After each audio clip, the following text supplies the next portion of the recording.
강림절 셋째 주일 우리가 맞이합니다. 이 강림절 우리가 주님을 맞이하는 이 계절에 우리 주님을 기다리고 고대하는 여러분들의 마음속에 꼭 주님의 만남의 은혜가 있게 되기를 주님의 이름으로 간절히 축원합니다. 오늘은 오랫동안 이스라엘의 위로를 기다리면서 메시아에 대한 소망을 잃지 않았던 시므온이라고 하는 그 사람을 우리가 말씀을 통해서 대하게 됩니다. 시므온이라고 하는 그 이름은 유대 사회에서 아주 흔한 이름입니다. 야곱의 아들 중에도 시므온이라고 하는 이름이 있죠. 예수님이 탄생하셨던 그 즈음에도 시므온이라고 하는 그 이름을 가진 사람들이 상당히 많이 있었습니다. 그 중에서 유명한 두 사람을 꼽아보라고 한다면 성경에는 나오지 않지만 한 명은 바울에게 율법과 학문을 지도했던 가말리엘 이 선생님의 아버지 이름이 시므온입니다. 그리고 또 한 명은 그 당시 유대 사회의 국회라고 볼 수 있는 산헤드린, 그 산헤드린의 최고 책임자의 이름이 또 시므온입니다.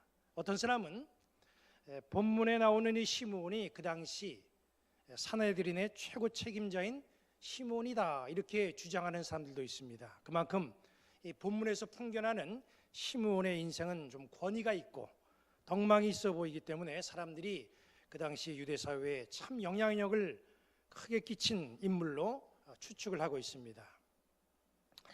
해마다 우리 시온 성가대가 성탄절 칸타타를 하죠. 올해도 성탄 칸타타를 준비하느라고 벌써부터 열심히 연습을 하고 있는데 저도 주님의 탄생을 기뻐하고 또 우리 성가대와 호흡을 같이 하는 의미로 다른 때는 몰라도 칸타타는 꼭 함께 동참을 합니다. 그런데 의욕은 있는데 생각처럼 그렇게 쉽지가 않습니다. 저에게는 설교하는 것보다 칸타타 하는 게 더 어려워요. 근데 이제 또 발을 뺄 수도 없는 게 해마다 이맘때만 되면 우리 시온성가대 총무이신 김학기 권사님이 칸타타 악보를 들고 제 방을 찾아옵니다. 칸타타 하라는 거죠. 아마 재작년의 일로 제가 기억하고 있습니다. 소예배실에서 칸타타 연습을 하는데 그 내용이 본문에 나와 있는, 오늘 읽은 이 본문에 나와 있는 시므온과 연관된 부분이 있었어요. 우리 성가지휘하시는 이윤정 집사님이 열심히 연습을 시키다가 말고 제 앞으로 이렇게 오시더니 질문을 하시는 거예요. 시므온의 나이가 몇 살이죠? 순간 제 머릿속이 하얘졌어요. 왜냐하면 저도 시므온의 나이를 모르거든요. 성경에도 안 나오는 나이를 제가 어떻게 합니까? 그러면 모른다고 얘기해야 되잖아요. 그런데 저도 모르게 제 입에서 80입니다. 그렇게 말을 해버린 거예요. 그 이윤정 집사님 그 말을 듣고 그냥 가만히 계셔야 되는데 성가대원들에게 바로 공포합니다. 시므온의 나이는 80입니다. 아마 본인은 잊어버렸을지 모르지만 당사자는 생생하게 기억하고 있습니다. 2년이 지나서 지금 고백드리는데 시므온의 나이는 저도 몰라요. 제가 간절히 바라는 마음은 이번 성탄절 칸타타 때는 이런 참사가 일어나지 않기를 바랍니다. 여러분 보시는 그림, 여기 보시는 그림은 화가 렘브란트가 그린 아기 예수님을 안고 있는 시므온이라고 하는 그 주제의 그림입니다. 이 그림을 보면 나이가 많은 그런 시므온의 모습을 우리가 짐작하게 되죠. 시므온의 나이는 말씀드린 것처럼 우리가 정확하게 알 수는 없어요.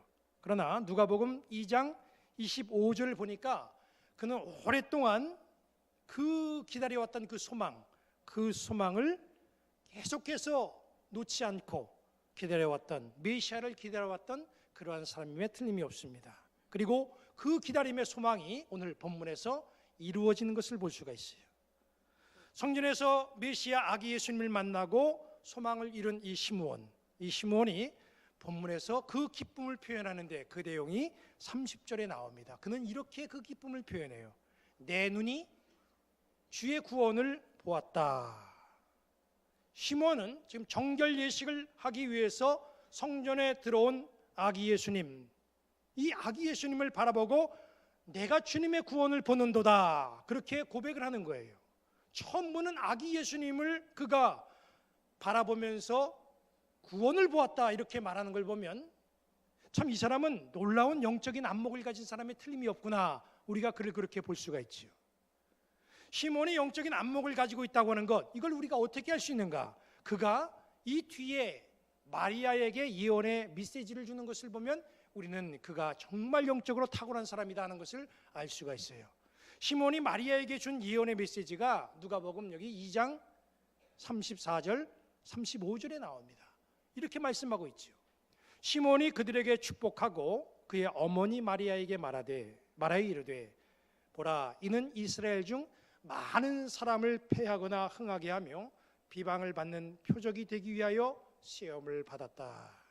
또 칼이 내 마음을 찌르듯 하리니 이는 여러 사람의 마음의 생각을 드러내려 함이니라, 그렇게 말씀했습니다. 시몬은 아기 예수님을 보면서 장차 예수님이 이 땅에 이루어야 할 그런 구원의 역사 미리 보고 이렇게 선포를 하는 거예요. 그것뿐만 아니라 예수님이 그 일을 성취하시면서 당하실 고난, 이것도 말씀하고 있어요. 마리아에게는 어떤 예언의 말씀을 줍니까? 칼이 내 마음을 찌르듯 할 것이다. 이게 무슨 뜻이에요? 예수님의 고난과 십자가 사건으로 인하여서 마리아는 칼에 찔리듯이 그 마음에 큰 고통과 아픔을 당하게 된다, 그런 예언의 말씀이지. 실제로 마리아는 예수님이 십자가에 달리셔서 고통을 당하실 때에 십자가 밑에서 칼에 찔리는 것처럼 그 고통을 느끼면서 그렇게 주님을 바라봤습니다. 시몬이 마리아의 품에 안겨서 성전으로 들어오고 있는 이 아기 예수님, 바로 그 아기 예수님을 바라보고 이런 미래의 역사를 내다보고 예언했다. 이걸 보면 시몬은 정말 영성이 뛰어난 사람이죠. 시몬은 영적인 안목을 가졌기 때문에 정결 예식에 참여하기 위해서 성전에 들어오는 이 예수님을 보고 내 눈이 주의 구원을 보았다, 이렇게 고백을 했던 겁니다. 그리고 마리아를 향해서 예언의 메시지를 담대하게 전할 수 있었던 거예요. 그렇다고 한다면 시몬은 도대체 이 어떤 사람이기에 남들보다 좀 앞서가는 영성이 있고 통찰력, 영적인 통찰력을 가지고 있었는가? 우리가 이것을 살펴봐야 오늘을 살아가는 우리도 영적인 통찰력을 가지고 한치 앞을 내다볼 수 없는 이 험한 세상을 바르게 헤쳐나갈 수가 있죠. 성경에서는 시몬을 어떻게 말하고 있습니까? 누가복음 2장 25절을 봅니다. 예루살렘에 시몬이라고 하는 사람이 있으니 이 사람은 의롭고 경건하여 이스라엘의 위로를 기다리는 자라, 성령이 그 위에 계시더라 그랬습니다. 시몬이 어떤 사람입니까? 첫째로 그는 의롭고 경건하여 이스라엘의 위로를 기다리는 사람이었다는 거예요. 여기 보면 의롭고 경건하다 이렇게 표현했던 것, 이 표현이 우리는 그냥 스쳐 지나갈 수 있는 표현 같지만 대단히 중요한 표현이에요. 예수님이 탄생하신 그 즈음에 괜찮은 사람을 표현할 때 성경은 뭐라고 표현하냐면 다 의롭다, 의로운 사람, 이렇게 성경이 표현해요. 마태복음 1장 18절 19절을 보면 예수 그리스도의 나심은 이러하니라. 그의 어머니 마리아가 요셉과 약혼하고 동거하기 전에 성령으로 잉태된 것이 나타났더니 그의 남편 요셉은 의로운 사람이라 그를 드러내지 아니하고 가만히 끊고자 하여 그랬습니다. 여기 또 보면 요셉이 어떤 사람이라고 그 인격을 성경은 말합니까? 의로운 사람이라고 말하잖아요. 누가복음 1장 5절 6절에 보면 의로운 사람이라고 표현한 또 다른 사람들이 나옵니다. 세례 요한의 부모 사가랴와 그의 아내 엘리사벳, 이 사람들을 성경은 어떻게 말씀하고 있습니까? 유대왕 헤롯 때에 아비야 반열의 제사장 한 사람이 있었으니 이름은 사가랴요 그의 아내는 아론의 자손이니 그의 이름이 엘리사벳이라. 이 두 사람이 하나님 앞에 의인이니 주의 모든 계명과 규례대로 흠이 없이 행하더라 그랬습니다. 사가랴와 엘리사벳도 의로운 사람이라 그렇게 성경이 표현했어요. 마리아의 남편 요셉도 그렇고 이 세례 요한의 부모도 의로운 사람이라 성경을 그렇게 강조하는 데는 그만한 이유가 있는 거예요. 우리가 인격적으로 사람을 바라볼 때 이 사람 참 괜찮은 사람이다 그렇게 생각할 때에 표현하는 말들이 있지요. 참 그 사람 성품이 좋다, 남을 잘 배려하는 사람이다, 어진 사람이다, 참 바른 사람이다, 이런 표현들을 우리가 통해서 그 바른 인격체의 모습을 우리가 말하고 있잖아요. 그런데 성경은 이 좋은 인격을 가진 사람을 뭐라고 표현했냐면 의로운 사람, 경건한 사람으로 표현하고 있다는 거예요. 다른 좋은 표현들이 많이 있는데 왜 성경은 의를 강조하고 경건을 강조했는가? 그 이유가 뭐냐는 거예요. 그 이유는 그 시대에는 의와 경건을 갖춘 사람들이 참 찾아보기 힘든 시대였습니다. 당연히 의와 경건이 동반되어져야 될 유대 사회의 종교 지도자들조차도 그런 삶을 살지 못하고 의와 경건을 찾아볼 수 없었다는 거예요. 바로 말씀은 그걸 지적해 주는 거예요. 유대 사회는 의와 경건이 바닥났다는 거지요. 그런 세상에서 아주 소수의 사람 몇몇은 의와 경건의 모습을 갖추었어요. 그 사람들이 누굽니까? 오늘 우리가 성경에서 대하는 요셉, 사가랴, 엘리사벳, 시므온, 바로 이런 소수의 사람들, 이 사람들이 이런 좋은 인격, 의의 인격을 갖춘 사람들이라는 거예요. 의와 경건의 모습이 그 시대의 최고의 인격체다, 이것을 성경은 강조하기 위해서 바로 의와 경건을 이렇게 표현했던 거죠. 그 당시에는 유대 사회가 로마 식민지하에 있으니까 모든 유대인들이 다 힘겨운 생활을 했을 것이다, 그렇게 생각할지 모르겠지만은 사실 그렇지만은 않습니다. 유대인들 모두가 다 힘든 삶을 산 건 아니에요. 의와 경건을 버리고 불의한 모습으로 자기 처신만 잘하면 유대 사회에서 얼마든지 누리면서 살 수 있었어요. 식민지를 통치하는 점령 국가들의 최우선 과제가 뭐냐 하면 지배하고 있는 나라 백성들의 마음을 하나로 묶는 거예요. 이게 아주 최우선 과제입니다. 이것만 잘하면 식민지를 잘 쉽게 다스릴 수가 있어요. 유대를 점령한 로마는 정치와 종교를 너무나 잘 이용했습니다. 예루살렘에 총독부를 두면 유대인들은 신성모독이라고 반발할지 모르니까 유대 땅에다 총독부를 설치하는데 예루살렘에다 하지 아니하고 저 변방 해안가 가이사랴 빌립보에다가 그렇게 총독부를 둡니다. 그리고 유대 전역을 다 통제할 수 없으니까 유대인들 중에서 지역 왕들을 뽑아가지고 유대인들을 통제하는 그런 앞잡이로 활용을 하지요.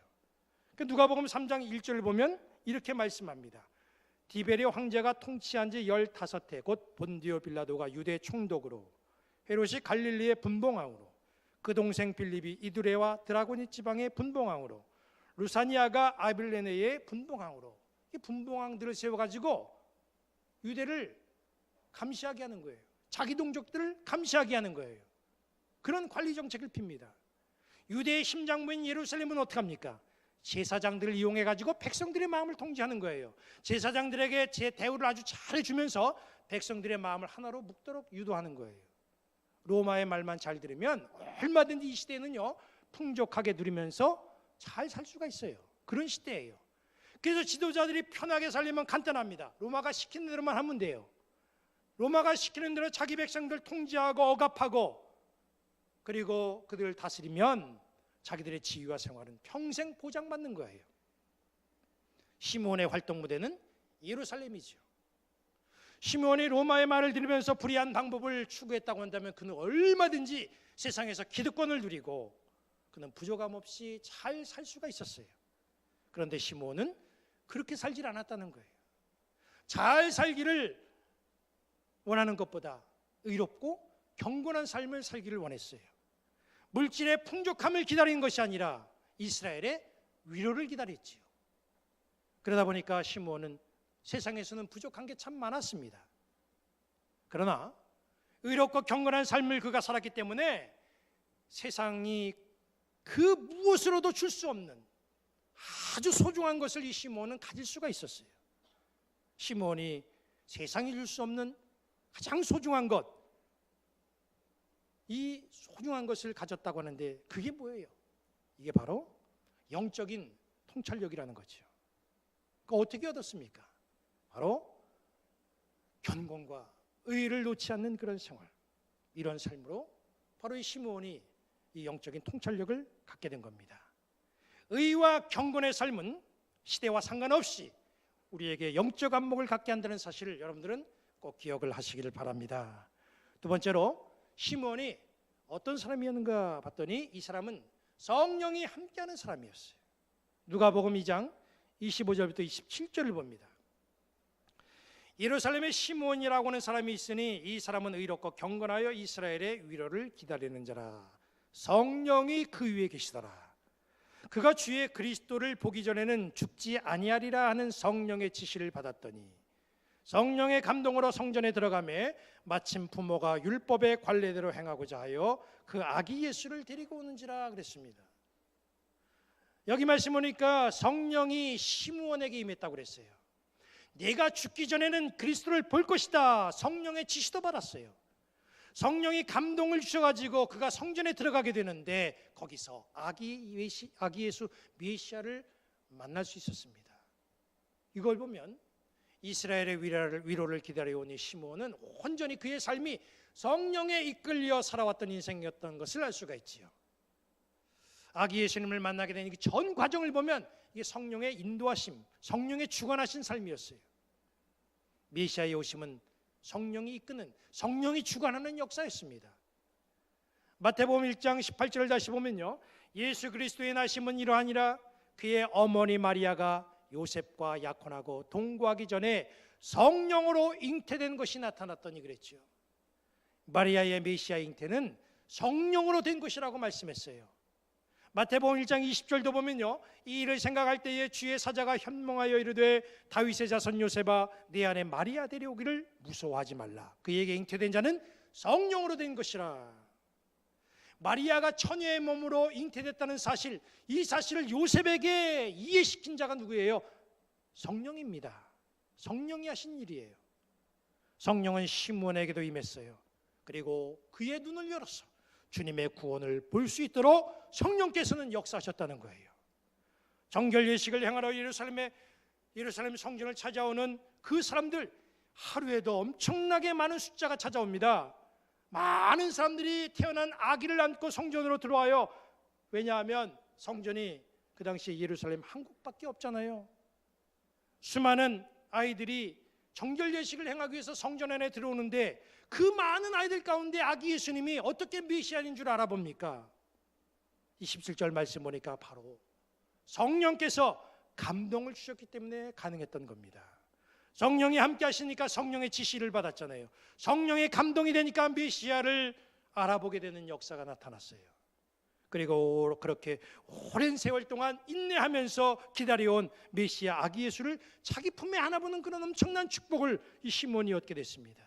이 모든 것은 성령께서 역사하신 은혜였어요. 그리고 본문 29절부터 32절은 그렇게 시몬이 고백을 합니다. 주제여 이제는 말씀하신 대로 종을 편안히 놓아 주시는도다. 내 눈이 주의 구원을 보았사오니 이는 만민 앞에 예비한 것이요 이방을 비추는 빛이요 주의 백성 이스라엘의 영광이니이다.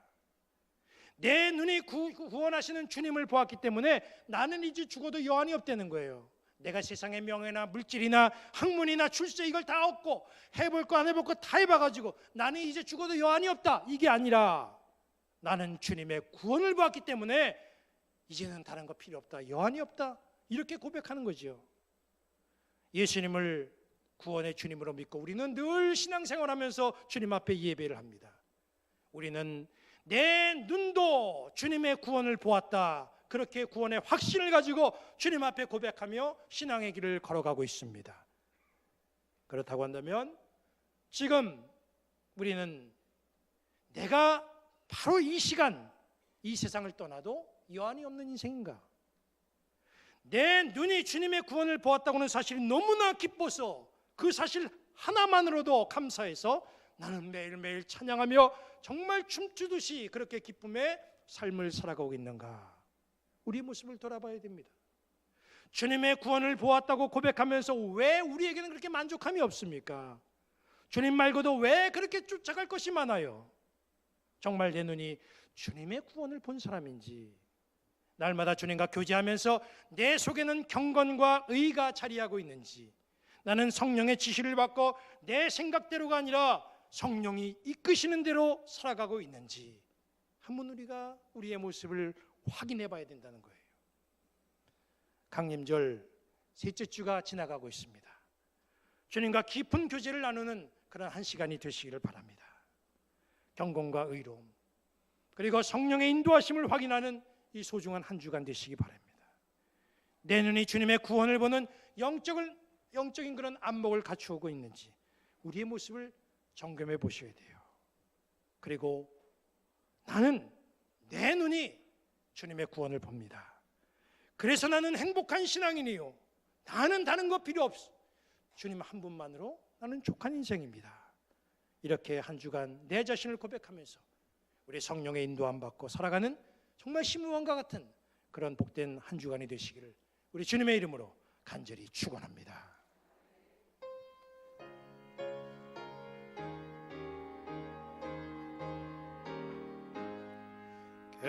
큰 일을 행하신 주께 영광, 이 세상을 사랑해 주오셨네. 우리 죄를 위하여 죽으시사 저 영원한 생명 누여시었네. 우리 주 높이세 귀한 말씀 듣고 우리 주 높이세 모두 기뻐하며 주 예수님 힘입어 하나님께 그 행하신 큰 역사 찬양하세. 그 큰 일을 행하신 하나님께 주 예수님 인하여 기뻐하네. 주 예수님 우리가 만날 때에 그 기쁨을 어디에 비하래요.